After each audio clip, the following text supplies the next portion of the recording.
नमस्कार दर्शक बंधु, आज चर्चा अरण्यर विलाप। भारतर वर्तमान तापमात्रा देखिले मन हुए कि मरुभूमिर मध्यभाग स्थित आम देश। यह मिछ हेले भी सत होगा बेसी दिन लगे ना। जो भाव में जंगल क्षय होबार लगुच अल्प किछि दिन में जल समस्या, तापमात्रा और प्रदूषण उत्कट रूप नेब। थरे आम अतीत को जाई देखंतु ना, दिने देश विशालकाय तीन जंगल परिपूर्ण थिला, यथा दंडकारण्य, नमिषारण्य एवं मधुवन, जहाँ देशर 80 ରୁ 90 भाग भूमि आवृत कर रखिथिला। देश स्वाधीन होगा समय 49% भूमि जंगल में परिपूर्ण थिला। वर्तमान जहाँ आसी 21% रे पहुँचले। रामायण महाभारत भली पुराण रे दंडकारण्य एवं नमिषारण्यर उल्लेख रही। प्रभु रामचंद्र 14 वर्ष वनवासर बहु मूल्यवान समय दंडकारण्य बिताई। तेबे ही दंडकारण्यर अवस्थिति केउंठी थिला? तथ्य अनुसार जना जाए यही जंगल 92,200 स्क्वायर किलोमीटर व्यापी रही।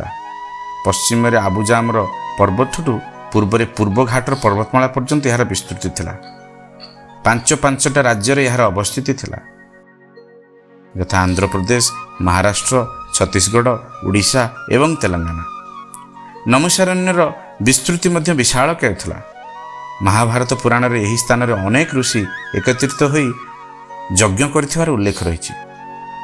वैदिक जुगरे ग्रामगुड़िक मध्य वनर नाम द्वारा नामकरण करा जायथिला। से समय 3 प्रकार ग्राम रहिथिला, यथा महावन, तपोवन एवं श्रीवन। अथर्ववेद रे लिखा जायछि, हे पृथ्वी, तुम्हार पहाड़ गुड़िक सुंदर हुआ, तुषारपात पर्वत एवं जंगल, हे अनेक रंगीन द्रुत एवं सुरक्षित पृथ्वी, यही पृथ्वी रे मु छिड़ा होइछि, अपराजित एवं अक्षत। आहुरी एक श्लोक कहे, हे पृथ्वी, मु तुमठारे जहाँ खोलिबी ताहा पुणी शीघ्र पुनर्निर्माण हेउ। आम्भे माने तुमर गुरुत्वपूर्ण बासस्थान एवं हृदय को क्षति पहुंचाइबु नहीं।